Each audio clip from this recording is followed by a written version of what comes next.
living in an age when one's worth is judged by how fat one's wallet is, and the motivating factor of any profession is solely money, there are some people who dare to tread a different path, responding to their true calling.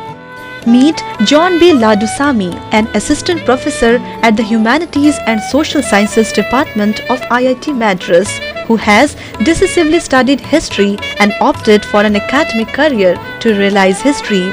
The academicians are the ones who do things that are really new. They have to publish, they have to discover, they have to invent, they come up with new ideas and thoughts. And the most important thing about academicians, and the thing which most interests me, is that they have an impact on others. It's not like you come up with things, you have the chance to say it to so many others. This is the only profession I can say which has this amount of room where the player has the opportunity to leave an imprint on so many of his friends, colleagues and students. So that was one thing which really impressed me about academics, and that brought me here, and I'm happy to say that I've been able to do that successfully. It is history which as a subject used to fascinate John since his formative days. For him, history is not a matter of the past. It is present, palpable and instrumental in understanding life in general. They can in fact shape your life in many ways, but most importantly the lessons that they can give for the society as such. So and I make it a point in my class, for every lecture I give, at the end of it students should ask the question, so what? 2 words, so what? Okay, all this happened in history, so what? So what do you take home? What's the lesson you take home? Okay, so how do you relate it to today? So that is very important, and I think history is one course which will allow you to ask that question and come up with very meaningful, very useful, very long lasting answers which will help you for a long time in many ways. Today, John is an integral part of one of the elite academic milieu in the world. But he has originally hailed from such a small village of Tamil Nadu, which even didn't have any standard school, thanks to one of his uncles that he got admitted in a school at Pondicherry. Luckily, I had my uncles were already in Pondicherry settled, so one of them visited my parents in my village, and he just told my parents, okay, I'm taking your kid to our place in Pondicherry just for a few days. And my parents happily sent me with them.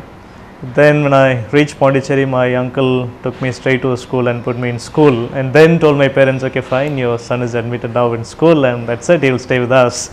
So that was a small step but which had a big implication. That decision that he and my aunt took ultimately ended up, that career which started in such an interesting way that day ended up in my getting the prestigious degree of Doctor of Philosophy at Oxford on 27th May 2000, which also happens to be the wedding anniversary of my parents. So that was a very important step that my uncle took.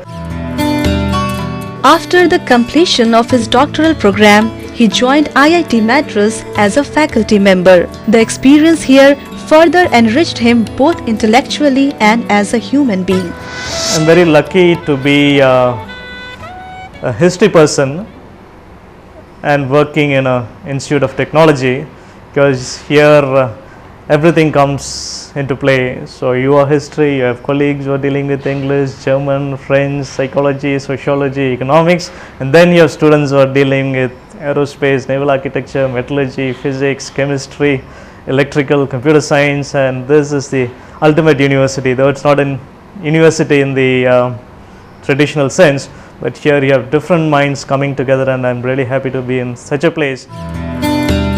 Now John is one of the popular teachers at IIT Madras. He believes that to be a successful academician, one needs to be armed with the right qualities and should have best knives in their drawer. You need to be really loving your subject. You can't just be there trying to see your subject as your millstone around your neck. You just have to have a passion for your subject, and you have to have the passion to expand it. And for that you need a whole lot of other things. You need dedication, you need creativity, so you need to think differently, different from the ways people have thought about the subject or a particular aspect of the subject or a particular field.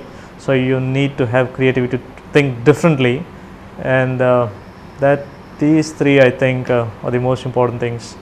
So passion, love for the subject, being creative, being innovative, doing good research and expanding the field. Otherwise you will be like another ordinary teacher.